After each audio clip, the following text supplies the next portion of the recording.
Hey, good evening, Minnesota Libertarians. Sorry. Hello Welcome and back welcome to to Minnesota Liberty. yeah, welcome back. And the four of us are back: Charlie, Joey, Rebecca, and myself.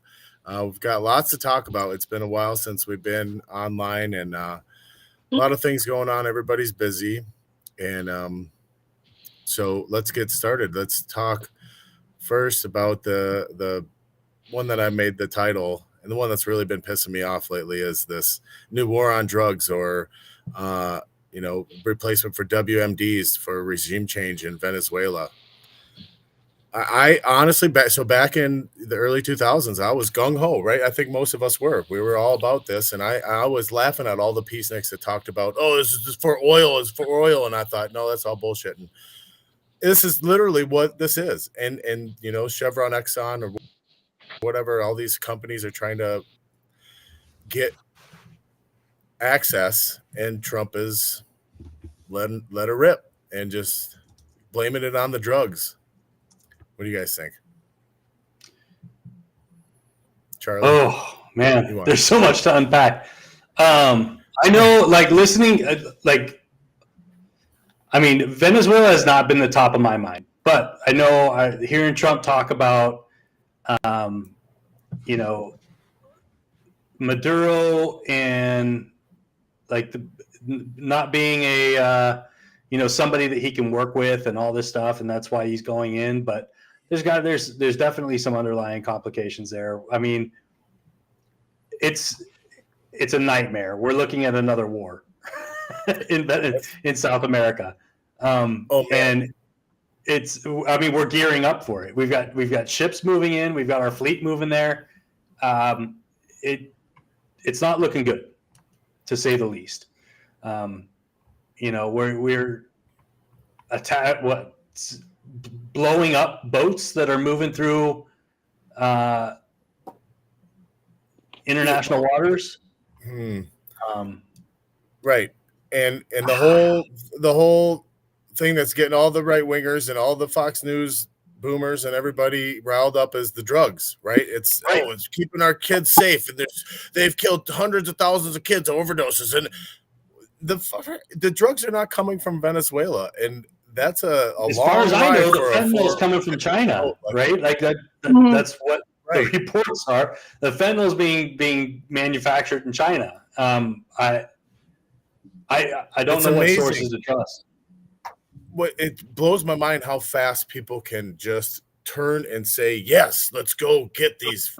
Okay, they're bad. They're terrorizing. Oh yeah, label them as a narco terrorist group. So now, they has all the free will they want for AUMF because they're terrorists now. So it's I don't understand. What is the direct threat to the United States at this point? There is none. This is just an excuse. No, it's just like any other war. There's no direct threat. They're making this up. They want to act as though they are not held accountable to the law, which we know they're not going to be. They're going to make these decisions. They're going to blow people up. There's never going to be any accountability. They're never going to pay the price because they exist under a different set of rules than we do. And then they're just going to... I don't know. Similar situation that they did in Libya, except that's where all those refugees flooded into Europe. And now what's going to happen to that? Venezuela is not a small country. And I'm not really familiar with the population.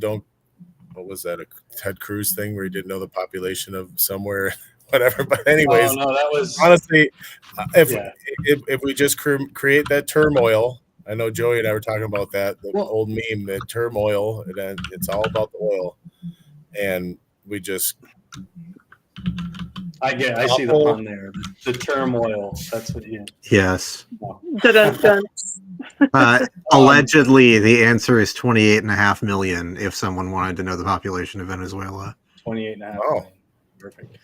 So from my understanding, I don't know that Venezuela's got a military that's going to attack us.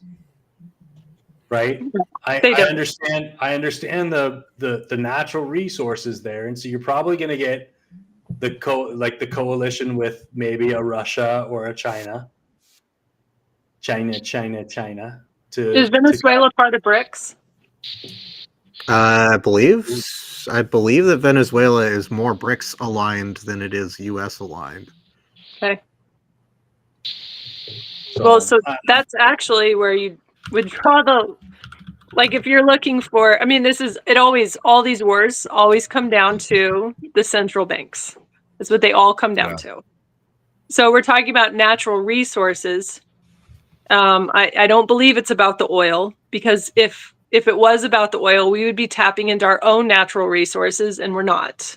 We have the oil in the United States. We don't need theirs. Well, yeah, but you can have these, conglomerates of Chevron and Exxon and their lobbyists and their people that are driving it to say, well, look, we can tap out we've already tapped out whatever we can in the Middle East. So, hey, let's get this closer to our oil. But they haven't. They didn't take the natural resources of the Middle East. All they did was go in and blow it up. True. They didn't take Great the point. oil. They didn't. The only thing that the United States got out of it was military contracts. That's literally it. I'm not disagreeing with that at all, but I think also behind the scenes there was a lot of that contracts also being, where it's not the U.S.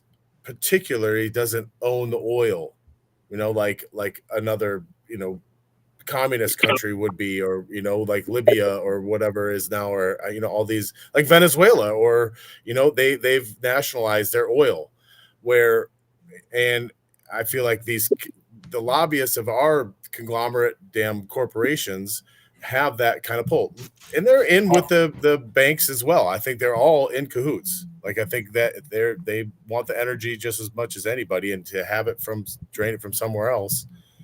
I think the energy is more of a subset, of the central banks.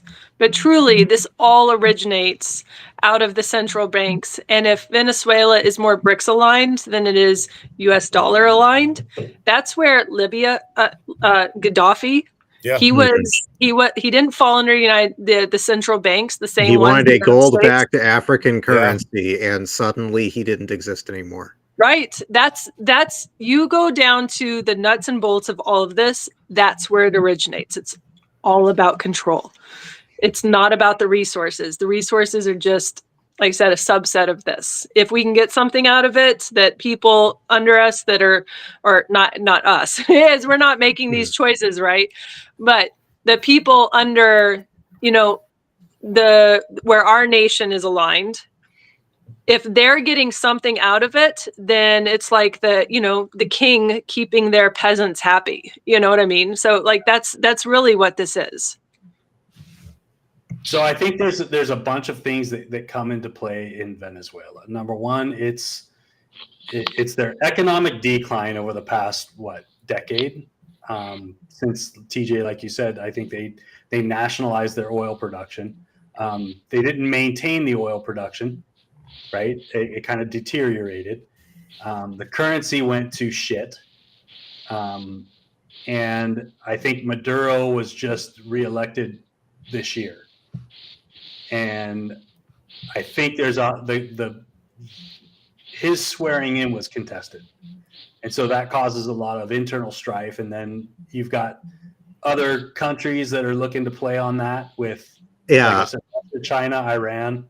Actually, the reason Venezuela isn't in BRICS, or at least the excuse that was used, was that Brazil said, "Oh no, we don't trust your elections, Venezuela. We can't let you into BRICS." And so I think there's a lot of internal strife within the country itself. They're in a civil war. And chaos breeds opportunity. Yeah. And so what we're looking at is we're looking at the possibility of other players coming in to back Maduro to at least give him an outlet, and then basically take over. World War III. Yep. And I don't think the U.S., at least President Trump, is not of that that mine. He doesn't want Maduro there. So, And why can't these people just mind their own business? Dude. and that's the thing. So if we look back and we go, okay, well, is it us that are instigating? I don't know. I feel like though that so obviously all these documents are classified now, but 50 to 75 years from now, guess who's going to be right? It's going to be everything eventually comes out. You know, what was it? All the JFK files, the CIA. What the guy that just shot the 2 National Guard soldiers was a CIA asset. Yeah. Yeah, a lot of that stuff I don't think is coming out though, as far as some of that. Some of the but it's going to be who cares at that point. It's going to be old. It's going to be old hat, water under the bridge. Right. Right. What has to happen is that the CIA was decisions involved in the JFK assassination. Okay. Nothing ever came of it. 50 years later, everybody's like, well, we already knew that. Exactly. You're just confirming it. Mhm. That's anyways, you won't convince me that the CIA is not already in Venezuela. They are. I'm 100% guarantee they are. Uh-huh. They've been, And that they're not pulling the strings. They are. You know, and I don't know. I'm going to keep that thought to myself. But this is being recorded. We are on air. I am. This is live. You shouldn't say It is everything. entirely plausible that people whose loyalties are to the U.S. bureaucracy have some say in the direction of actions being taken both by and against Venezuelan government officials. Sure. That way. Yeah. So talking about the, the big talk and the videos you get to see all over the social media and they share them on the news are the boats, these 4-engine boats that are loaded up with drugs and being blown up. Megyn Kelly said something the other day. She was talking to somebody and this last one was, it took 2 strikes, right? They didn't kill everybody on the first Hellfire missile. A couple people were hanging on the boat. So the Admiral decided to kill them because that was the order from Hegseth, the Secretary of War. Anyways, that's a whole nother episode actually, but he ordered to kill them all. So that was the Admiral's choices to kill them. And so that's illegal. This is something that Megyn Kelly said that just got me going real bad. You kind of not only want to see them killed in the water, whether they're on the boat or in the water, but I'd really like to see them suffer. I would like Trump and Hegseth to make it last so that they lose a limb and bleed out a little. Like, I'm really having a difficult time picking up sympathy for these guys who 10 seconds earlier almost got taken out by the initial bomb, but because they managed to get ejected, a little too soon, had to be taken out in the water. I realize legally it may make a difference, but truly, Mark, this is a tough case to really gin up the sympathies of the American people. Yeah. So that was inhumane. Psychopath. Those are the words of a psychopath. Profoundly inhumane. Did she just damn people for surviving a missile attack? Yes. Oh my God. The nerve. How dare them? Uh-huh. And she's been saying some of the right stuff about the kids being killed in Gaza. Like, she's come out and realized some of the right stuff, and then that, these are the talking points that tens Oh. of millions of Americans hear over dinner every day. Oh man. Certain generations. I mean, let's be honest. There's only a certain subset of people that are listening to Fox News. Yeah, that's on a regular true, basis. but all their family members have to listen to them repeat it afterward. Yeah. They're. Yeah. Uh-huh. So legacy media is not dead yet, and the mind virus will live on. They'll find a way. Right. And it's just so scary that it happened that fast. Like there's so many folks now and anybody like us. And I've seen some of the folks that are still, very much Republican or whatnot. But on our Liberty side, and they're just getting thrashed. They're getting ratioed on their own posts Yeah. from their boomer followers that are like, you have no idea. You're just so stupid. It's like, The holy worst thing, cow, this is so the best deja thing, vu. the best thing that could happen to American politics is that we can get past this boomer stage and Yeah. let other people take the reins. I'm trying to have some nice way of saying that, but American boomers, like seriously, you guys are disgusting. And not all of you, because that's like collective in nature, but have you been on a Republican thread lately where you just go and like you said, like the Liberty people that are like, hey, due process, that's still got to be a thing, like human rights, that's still got to be a thing, and Not the their boomers, citizen. They're not a citizen. the people that are responding to this are acting like Megyn Kelly just did, which is psychotic. You guys are acting psychotic. You want another 9/11 and to go and spill 7,000 more plus or more American military lives of a war that you have absolutely no intention of fighting? That's just, I have absolutely no respect for somebody who's going to be like, oh, we're just going to blow people up. And then, you know what? You've never gotten your hands dirty in your life. Shut up and sit down. They're the same people that would rejoice at the suspension of habeas corpus. Yes. Yes. Like they would celebrate it. They'd be like, yes, go ahead, detain those people. What this all comes down to, and I was thinking about this as I was driving home because we're late starting. That's my fault. I was on my way home from work. I got a job because the economy sucks, right? So that's another topic for this evening. But I was on my way home and I was thinking about like all the things that are, happening in our country right now. It's got the bombing of Venezuela. You have the ICE agents that are just raiding people. I saw a video of an ICE, it was an unmarked SUV ramming a civilian truck, just unmarked. Like, how do you know? This is psychotic. What this is these are petty tyrants with little penis syndrome. And you guys need to check yourselves because you're going to destroy the future of all of these kids that have absolutely no say in what they're being handed to right now. And this is their fault. Yeah, it's funny. Not funny, haha, but like ironic. Funny like Riri. Yeah, right. Ironic that the people that are acting in this manner right now are becoming exactly what their opposition had said they were going to be. Yeah. I'm not sure. And they don't understand it. They don't get it. They don't see it. They're like, no, we have a right. We have a plausible solution for this. Like, they think this is the solution.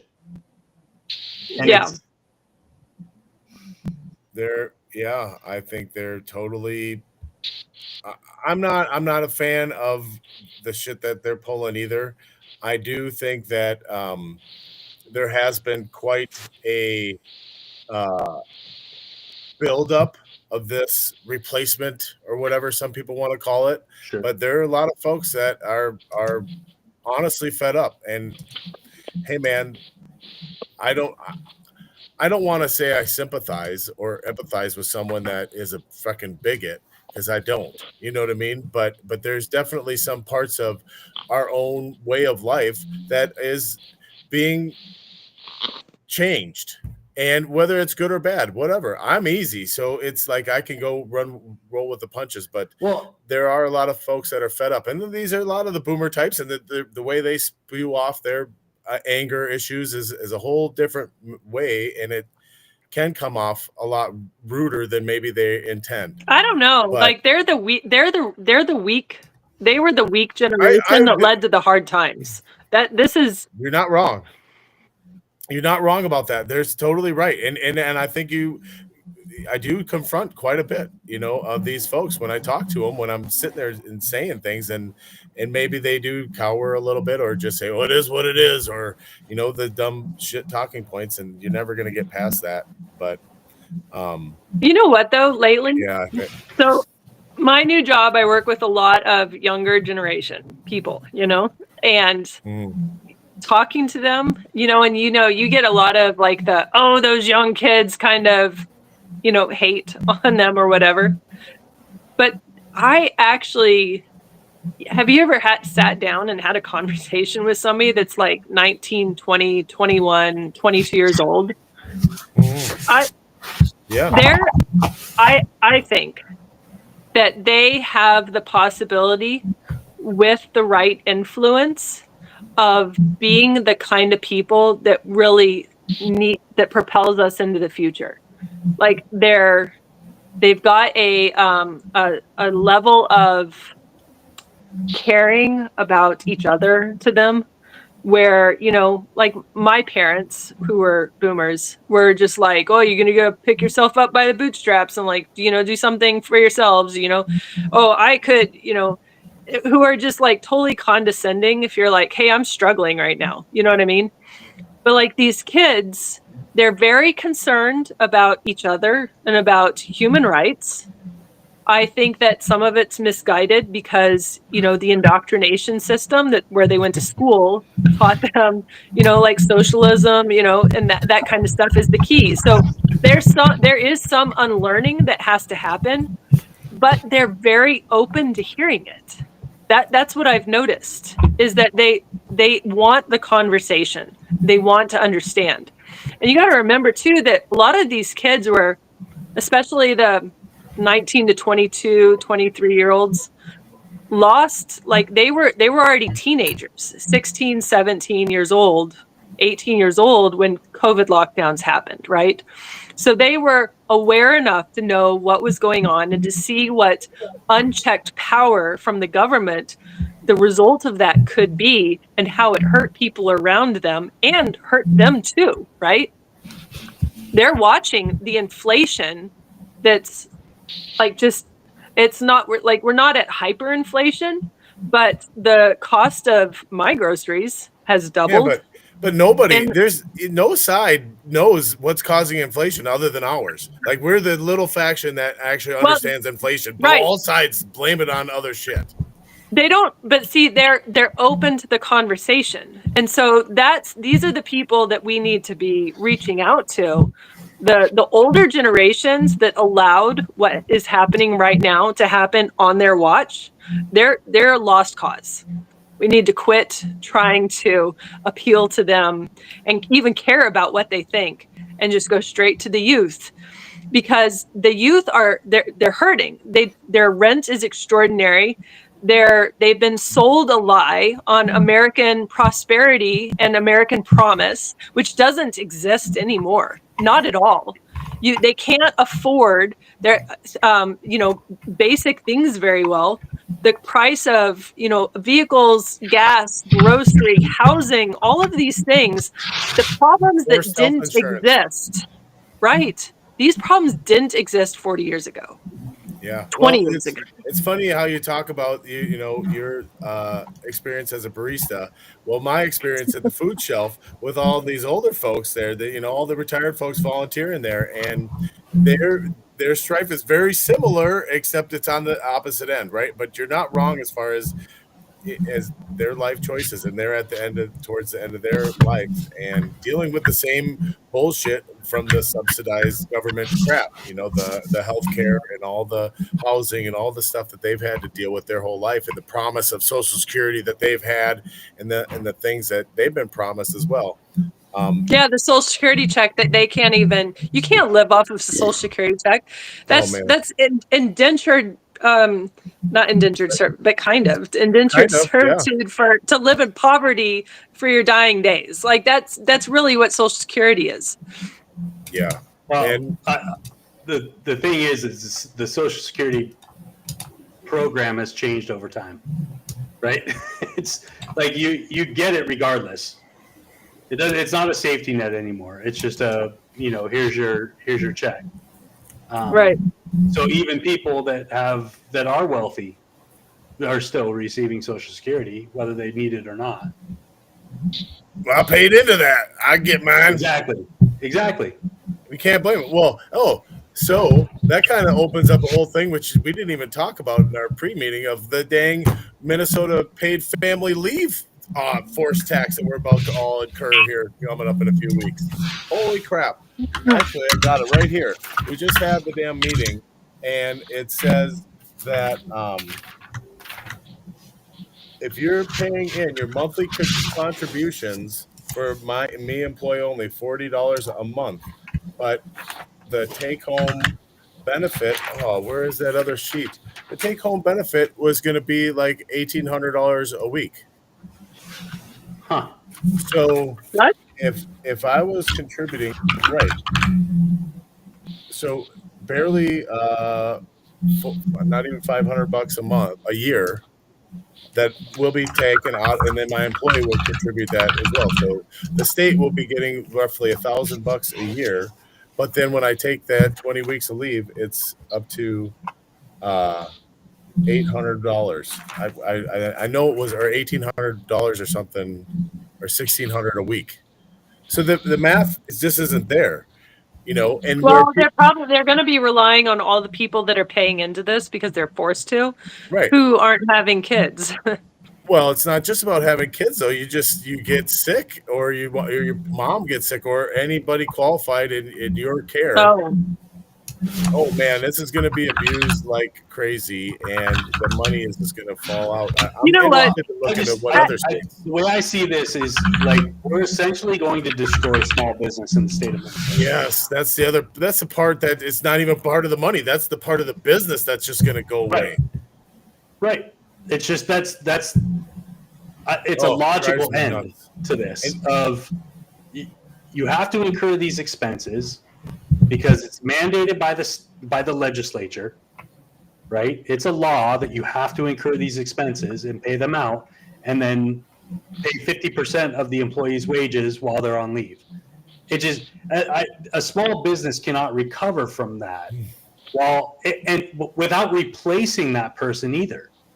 I don't even think a large business would be able to recover from that eventually. You know what I mean? That's going to soak it up. That's going to really I think fairly large. If you're in like a company of around 500 people, you could probably absorb some responsibility within there.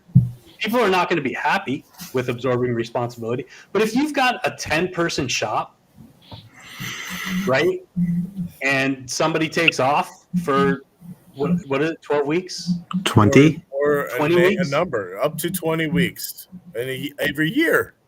And then, like, you can't replace that person, right? Because they have to. They have their job coming back. Yeah, you have to offer them their job at the end of that time.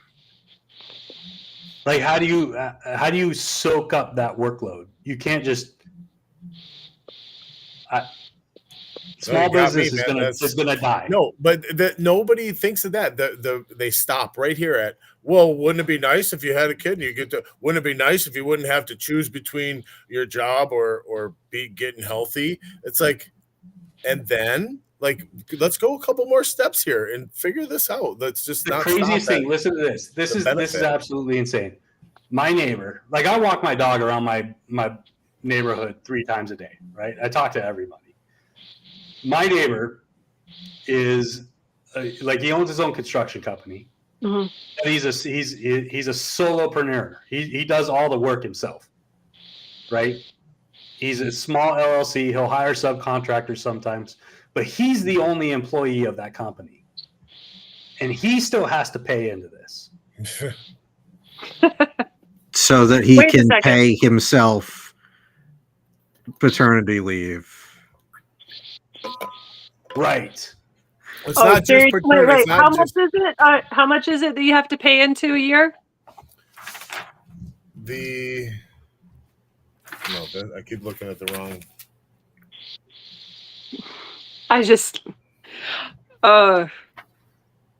feel a little sick right now because I have a small business. There it is. And I am my own employee, my only employee. Yep. Okay, so if you make 40,000, you pay in $162 annually. If you make 176,000, you pay in 713 annually, right? But then weekly wage, if your annual wage is 50,000, your weekly wage will be 962. Already more than you already So paid who's in paying the that whole freaking year. 962? Is it the state or is it the business? I think it's 50-50. The state pays you once you go on this I leave. think the state pays you this- 50%. I think the state Really? pays 50%. Yeah. Well, so Okay. there's Well, the acronyms on state pays because when unemployment insurance, Yeah. I believe the state pays 50% for that, and the employer that they still pay into your unemployment, right?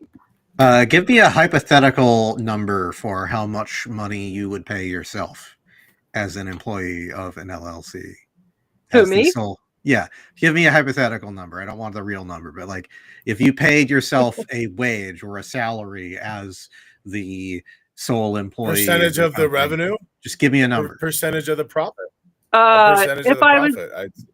yeah, well, percentage of the, yeah, because that's different, right? Like how much Well, you're yeah, putting no, in. Yeah. like Yeah. I'm not So- asking how much money the company makes. I'm asking how much money you take out of it as a paycheck, because the Right. amount that this premium calculator for employers that I found on the paidleave.mn.gov website is based off of employee payroll. Okay, so let's say hypothetically, Uh-huh. 52,000. All right. If it were $52,000, employee count must be 2 or more. All right. Let's switch to individual. So 52,000 for an individual. Premium successfully calculated $4.40 every week. So $228.80 annually. Yeah, that's the $202 that's on this chart. So that's annually $202 that you contribute. Yeah, and Okay. that's how much you Then- give to the state for the privilege of you being able to Now- take. you know paid- what's Now- going to end up happening I'll though, go to the because of benefit this. page. You know, and if you're a sole owner of a business and you're your Mhm. only employee, I'm not saying I would do this because this is being recorded and this is live, but I know human nature. That is substantially less than 20 out of the 52 weeks worth of half of your $52,000. All you have to do to avoid this money is fix your books. And To avoid paying the fee? Yeah. The tax? Because I was Yeah, going to it- say that you could give yourself paid leave, but hey, that's Yeah, that's what I was going. That's Yeah. where I thought you were going. yeah, because you could Rebecca. just You give yourself totally- 20 weeks. pay that's in the kind of 400, fixing 200. your books, guys. That's kind of the same thing. Well, that's all you got to do is keep your books and then apply to Minnesota. Say I'm going on leave, and then Yeah. they're gonna start paying you, and you don't have to work. So this this is the thing, and maybe this is coincidental, but like all of the fraud that's been happening in Minnesota. I'm just put this out there. Just think about this. I think we had 2,000 something adult daycare centers open up.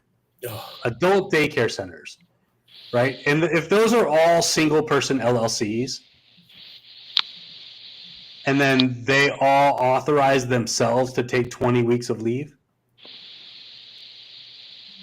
And the There's more state than pays one for way that? there. The state pays for that? Like, Yeah. Oh, that's gonna be happening. I'm telling you.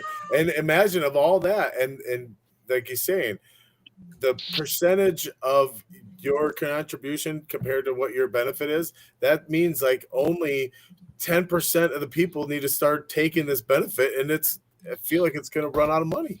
Hey, look, it took us less than 5 minutes to figure out how to to extort Yeah, they had money. a whole hearing Yeah. on this. And we're not They had even a whole scammers. hearing on it. Yeah.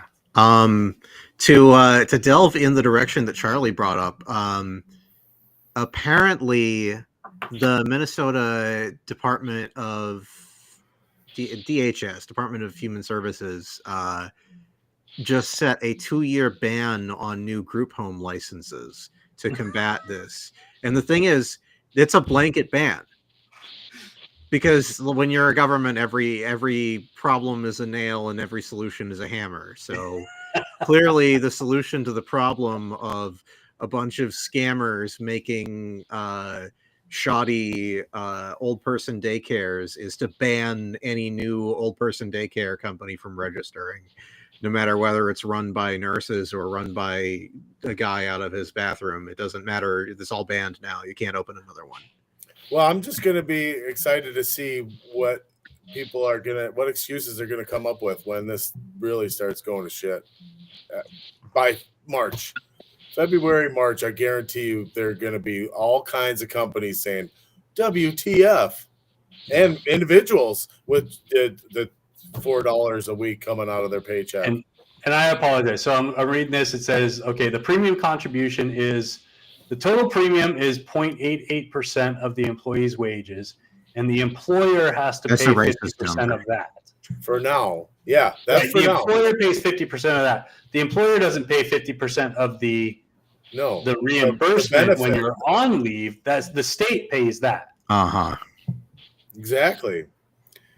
The employer, it's just like they payroll. just nationalize the workforce tax. and solve all the problems. That's right. Well, this is 2.5 steps in that direction right here. Yeah. I don't know. I am so black-pilled lately. Yeah. Do you guys? Part of me is like, maybe we just need to stop trying and let it fail. Oh, And I just found another lovely clause. Employer and employee contributions. Employers can collect up to 0.44% of wages from employees to cover their portion of the premium. In other words, half of this cost on employers is likely to be passed down to employees. So everybody is going to see, everybody who works for a big company that is going to figure this stuff out before 2026 begins, is going to see yet another line item on their pre-tax before on their paycheck before they get the check. Following that thread, right? Everybody, like all your people that are advocating for this type of concept, are also complaining about stagnant wages, right? And if you're going to say, "Oh, we're going to do this," but now the employer has to soak up 0.44% of the wages, the increases are going to be way less. You're not going to get your annual increase of your 3% or whatever it is. It's just not going to happen. There's no way a small business is going to be able to absorb that. No, there's no way a big business is going to be able to absorb it. They're going to be like, no, we're going to drop our max annual increase from 5% down to 3%. Charlie, when I adopt a son, I better be able to bond with him for that 6 weeks. Right. Come on. You better be able. That's all people are thinking about. That's all they think about is the benefit or the goodness. And there are already a bunch of companies that already offer this, right? This is an insurance that you can already get if you just pay this, probably less than what they're already forcing you to take. Guaranteed less in 5 years. 5 years from now, this is going to be way more than 0.044%. This used to be part of your benefit package. Well, exactly. Well, that is all a negotiation between an individual and employer, anyways. But healthcare used to be part of your benefit package too, and now we've mandated that. Yeah. Oh yeah. Yes. And we've seen the failures 15 years later of Obamacare, right? Oh my God, Yep. I need to check now it starts coming out that. Honestly, if you don't have insurance, it's cheaper to pay for your healthcare with cash than it is to go through your insurance company. Good. And I hope that goes more and more. I wish, folks like the whole weed market, and I'm not changing the subject, but it's on the same lines. These people just need to have some civil disobedience, and start doing their business. And Rich doctors the same way, right? I don't know what, I'm sure the feds or the cops are definitely going to come, like Dr. Jensen got his license taken away. So then he'd still try to practice and whatever. These things, I don't know how to fix it, but I think that's it. We just got to stop obeying their bullshit. Well, the next step after that is when you have a lot of people that are starting to engage in civil disobedience, is that they're going to crack down because they don't want dissent. So then you got to be prepared for the next step, because Yeah. it's not going to stop at civil disobedience, because that's going to make them more aggressive, more angry, and it's going to cause people to be specifically targeted. I mean, we're already seeing some of that kind of thing, where groups of people are being specifically targeted, right? And it's going to get worse. It's going to get worse before it gets better. Right, everybody, no, all the groups have to just be disobedient and civilly. Like I said, just don't comply and do your anarchist business the way you wanted to do it. The way this is it. And real quick on the healthcare front, I just want to plug. I mean, I know a couple of us have been to the Citizens Council for Health Freedom dinners. Mhm. Great organization. Twyla Braze is, leading that organization, and check them out. Citizens Council for Health Freedom. That Rand Paul, there's this like a text message screenshot that's been shared around that Rand Paul is really trying to, and he's already discussed this with Trump, and who knows if Trump's even listening to him right now. You know what I mean? That his freaking bullshit, but of trying to open up the marketplace, and really that's another the one first good step is to just open it up so that's not just Blue Cross Blue Shield and United and Alina are the three health groups that we can choose from in Minnesota, and it's all this state, and Kaiser Permanente or whatever it is in California. Kaiser Permanente. Keep it like a Kaiser. I always see that. So anyways, that's really, we all know that's the answer. You open up the market. Just like Joey was saying, this 5-year temporary ban on this industry that people 2 years, 2 year, whatever. Yeah, it's a ban banning, like livelihood. refusing licensure to new companies in a certain field, certain subfield, because other people have been scammers in that field recently. That doesn't help people. Yeah, the incentives, man, are all effed up. All right, where do we go from here? Have we hit walls enough on the fraud? Right. We hadn't mentioned his name before now. Everybody take a drink. The affordability. I went down this path today because I was I'm trying to put the timeline together, right? A lot of this started a long time ago, right? This is pre-walls. Mm-hmm. So hanging it on walls seems like to a certain degree, he's a fall guy. Right, he's currently in power. It's happened most recently, basically since COVID. Right, everything started to go downhill, and so I started thinking about this, and I'm like, okay, but the advocacy for all of these nonprofit organizations to be able to work the system in the way that they are is a design thing. It's designed, it's built into the system. This goes way further back than Tim Walz. And I wanted to say, look, the cracks started showing when Ken Martin left the Minnesota DFL and became the chair of the Democratic National Committee. And I wouldn't be surprised if this goes all the way back to the champion of the Minnesota politics, Paul Wellstone. I wouldn't be surprised if a lot of it has to go back to a U.S. senator that built this up. I'm just saying that. I have no idea. I have no evidence of it.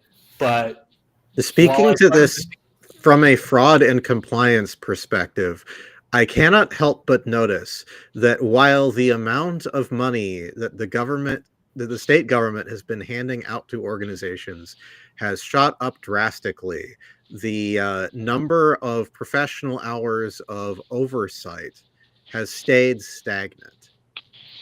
That is a crucial component of this. Well, I think oh my gosh, fraud is everywhere problem. It's because instead of handing out $500 million, it was handing out 3 or 4 or 5 times that to Right. 10 times as many organizations, and there are still only a dozen or so people working on the team that does oversight for these grants. Well, I think they got overwhelmed. I think there was too many people trying to take advantage of the system, and they just got overwhelmed. Their typical tactics of disregarding valid information. Because if you look at I think it was Channel 5's report on the Office of Legislative Auditor, right? The Office of Legislative Auditor was actively telling legislators that there is fraud happening, Mm-hmm. and there was no action being taken at the legislative branches.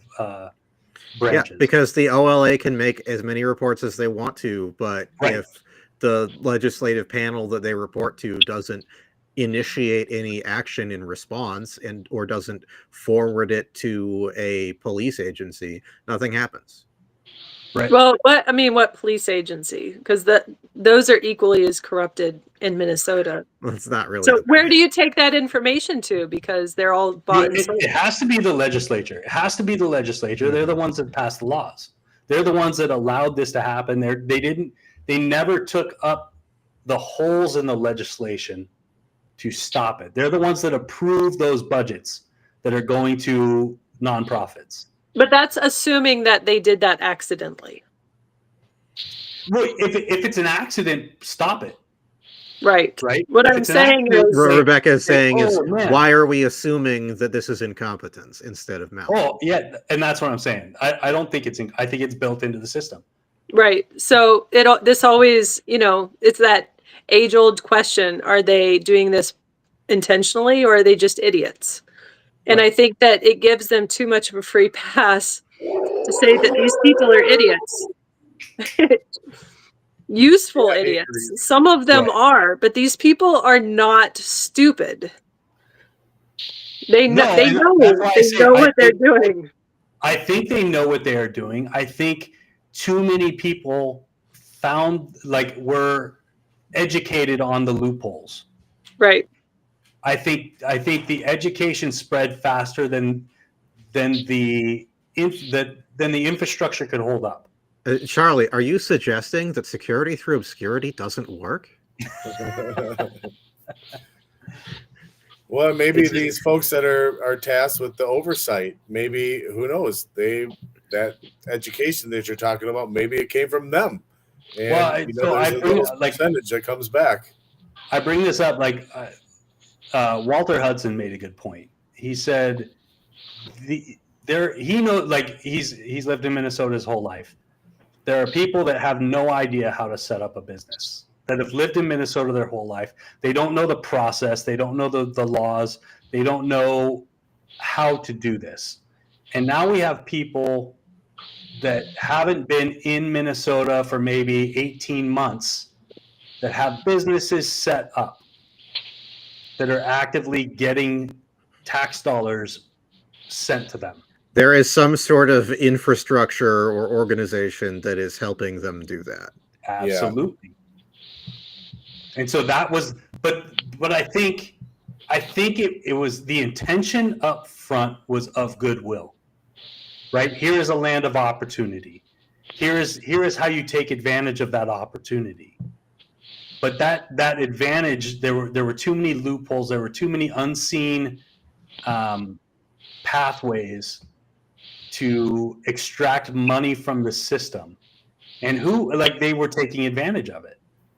They didn't know any better, I don't think. At some point they did.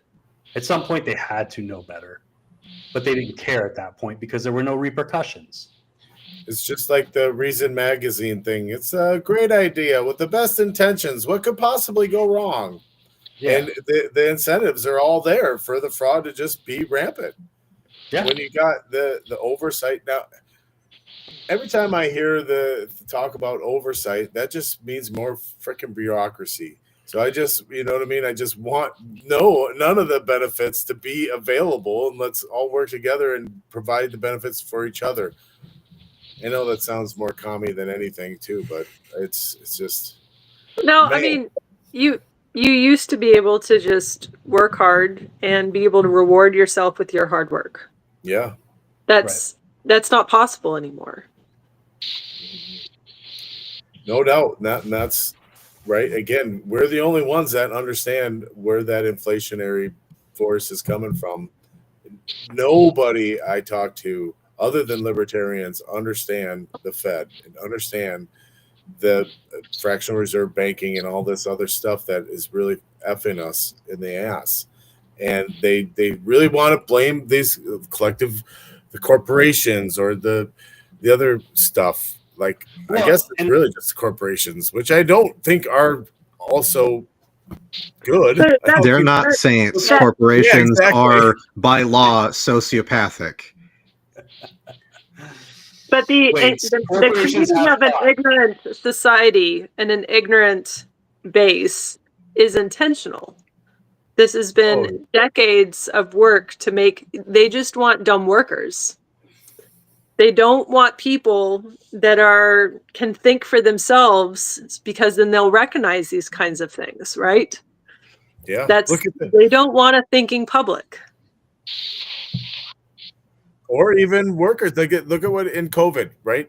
My family doctor that I had ever since I got home from the Navy was completely gone, and I haven't talked to him since. Like, I can't believe that the whole vaccine thing and talking about this, and just, doesn't this not make sense to you? And he was towing the damn line, right? And now this other stuff that my mom's been in and out of the hospital for the last month and a half with a couple surgeries and stuff, and then it's like they draw blood, they see these levels, here's the chart, and freaking medicine there, and then see you later. Yeah, but The doctors don't even think about shit. No, but these are people just memorizing facts. They're not thinking.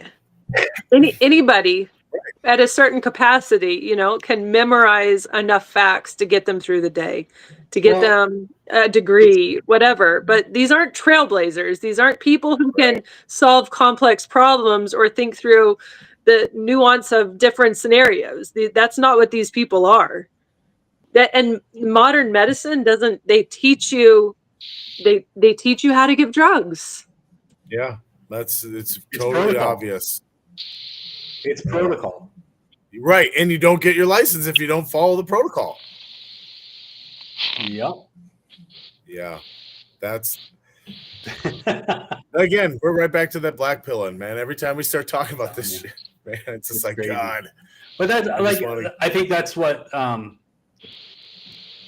we haven't progressed our tools, our own tools to be able to find this stuff out, right? So we've been on autopilot, is what I'm saying. Like, we don't, the typical citizen doesn't show up to their city council meeting.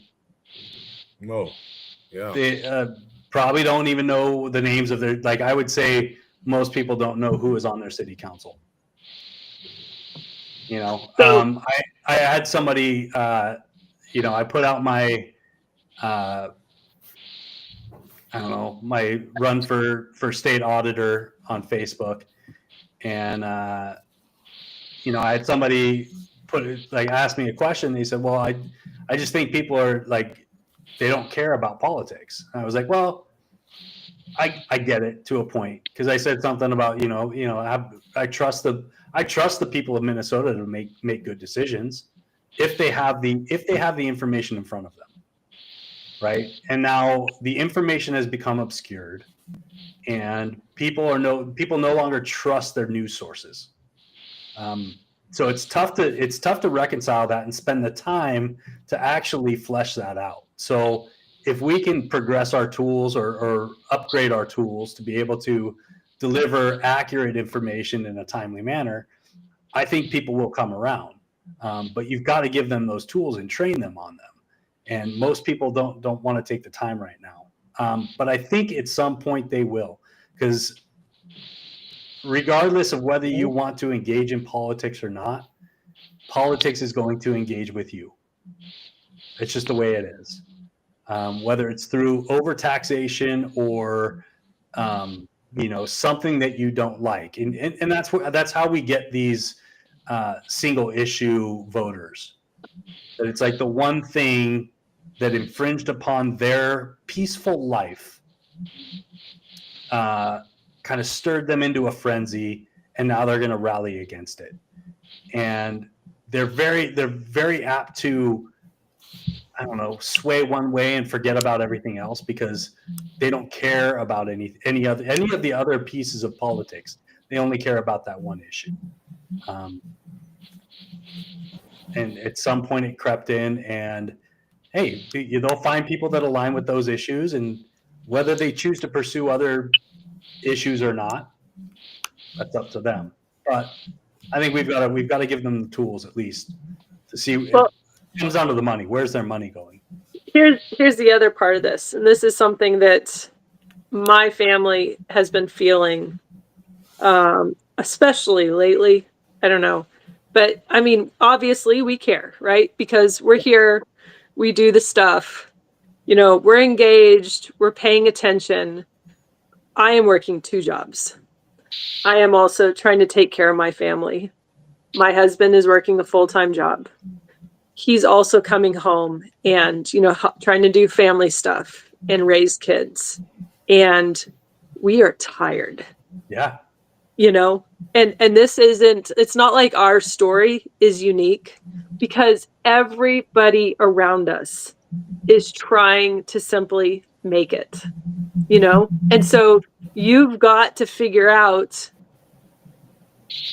I don't even know, like there's no easy answers. It's just that, the situation that it is. But then it also comes back to, is this, I believe that this is by design, that when you keep people, that you're just allowed to do good enough to barely scrape by, but you're never allowed to do anything for yourself that would help you just get yourself out of your situation, be able to, propel yourself into something greater.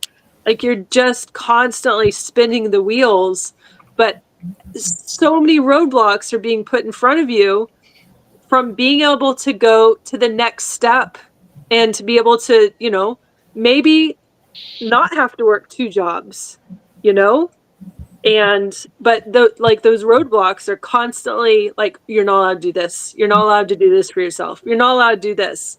So trying to get your foot into the door of something new that you might, like small business.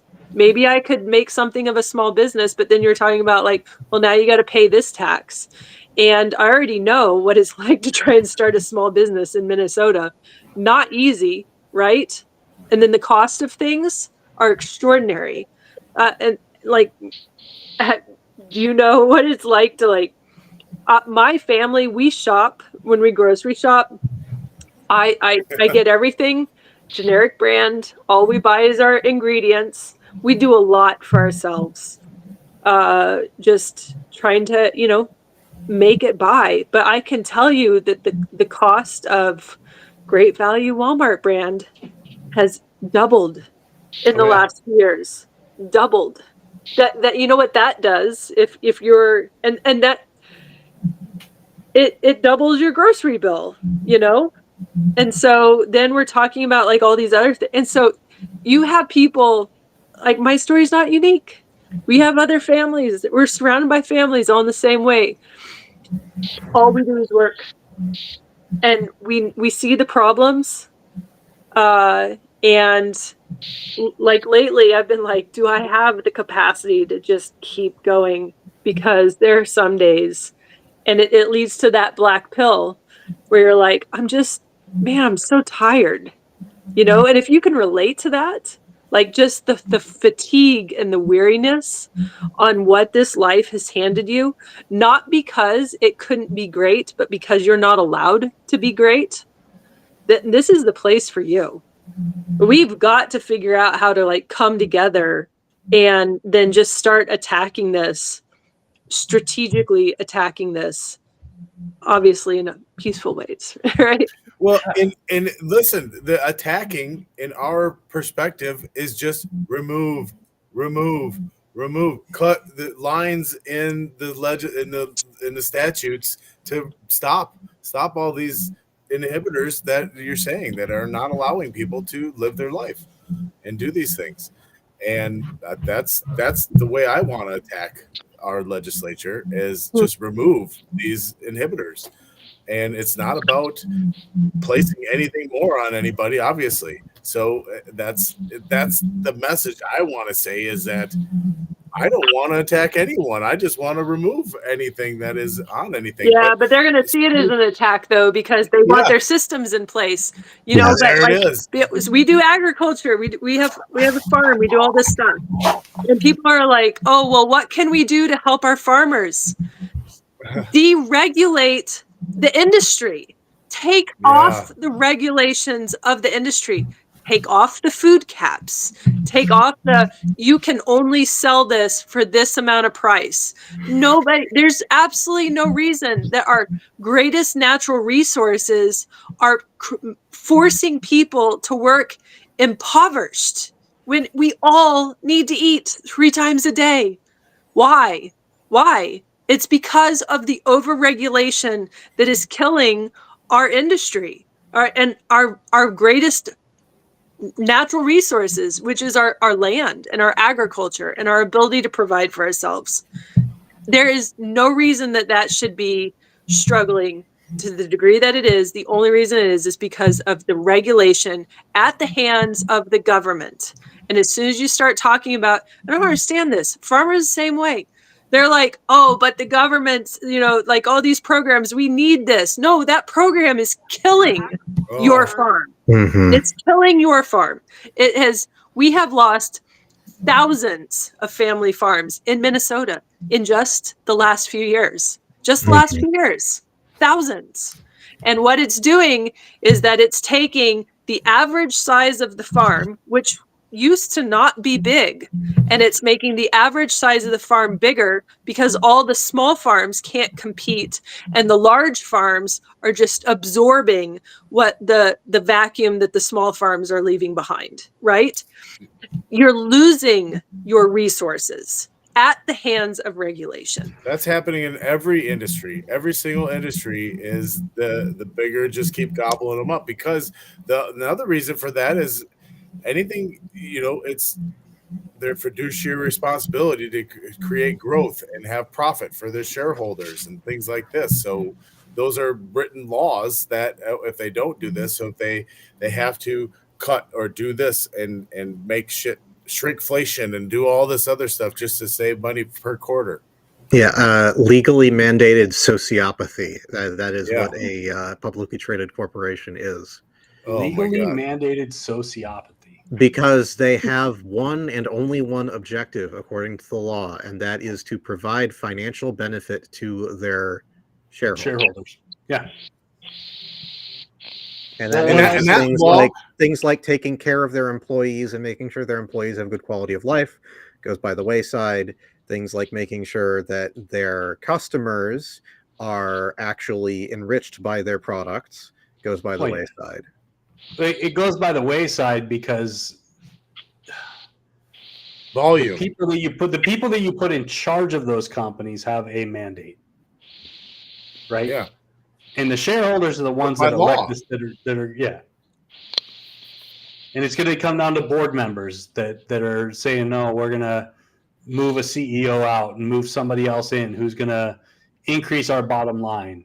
But the issue is that the choice of who is on the board of directors is a choice that is made by majority shareholders. Right. So you can't do something like, unless you have enough capital to become a large plurality shareholder, you can't get a voice on that board to elect someone as the CEO or COO who actually wants to enrich the organization's long-term.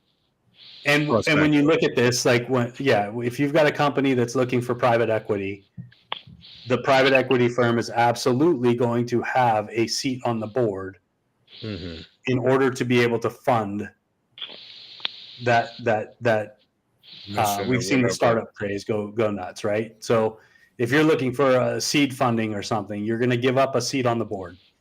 Yeah. To somebody that has a fiduciary incentive to see progress. To provide a return on their investment to and so now you people look, that whose money they are managing or who they borrowed money from. And most of that comes back to BlackRock, Vanguard, those State Street, like the big companies that are funding all of these conglomerates that have a seat on the board, or elect a representative, have a representative on the board for them. That's business. And it comes back to, I would say it comes back to the Interstate Commerce Clause. Yeah, that one's definitely an evil. And why do you think Citizens United was, codified? Right? Now, interestingly enough, I saw somebody, and I don't know if this is true or not, but Montana is challenging Citizens United. So that would be an interesting thing to keep tabs on. Joey's on it. He's Googling. Yeah. That's the one about the PAC, the political action committees and stuff, and they're not individuals. The corporations can fund political. I don't know, man. I'm not even that mad at that one. You know what I mean? Even though it's obviously money, and I'm obviously that still naive that believe that the message is what's important for the person, but. You raise all this money. What is that going to really do for you in an election other than propagandize your district? A proposed 2026 ballot measure would limit the powers that the state of Montana grants in corporate charters, restricting political speech. Anyways, we ready to wrap up? Yeah, I was just going to say one thing we didn't make time for was the AI bubble. Oh my gosh. Another segment for that. Yeah. Can we do it again tomorrow? Do you guys want to talk again tomorrow? I'll talk again tomorrow. I can do that. I'll talk again tomorrow. I'm going to have to buy myself a mic. This holding my phone the whole time so I can be on this podcast is for the birds. Not fun. The AI bubble is such a fascinating topic right now. I'm just going to say this, in the next, every sector of our economy is going to be affected by AI in the next 5 to 7 years. That's the way it is. It's not going to stop. It's not going to slow down. But the thing is that if you want to build a computer right now, you better buy your parts. You better have bought, if you want RAM for a computer, you better have bought that RAM a month ago. 100%. There's no way you're going to get a graphics card. It's going to go away. Microsoft has invested in NVIDIA. XAI has invested in NVIDIA. We will dig into it tomorrow because I have so much that I want to say on this as well. And Charlie, you and I are approaching this from a similar perspective, but we are not aligned on this. So this I want to really know too, interesting because I'm not even that familiar with what you guys are talking about. I heard Scott. I want to talk about the funding Ouroboros. That's going to be fantastic. What I do think about AI is that, it's going to replace all this stuff. What it can't replace is people that work with their hands. Right. I don't. How's AI going to? There are certain a jobs. chatbot cannot do physical labor. There are computer things that can do portions of physical labor, but in all honesty, most of them have been doing most of that for decades. Right. All right. We've mentioned that element before, and we've teased the next episode, which is likely going to be less than 24 hours from now. So All right. Awesome. Thank you all for Great. tuning in to this lovely Cool. return episode. Minnesota Liberty Season 3 has commenced. Thank you so much.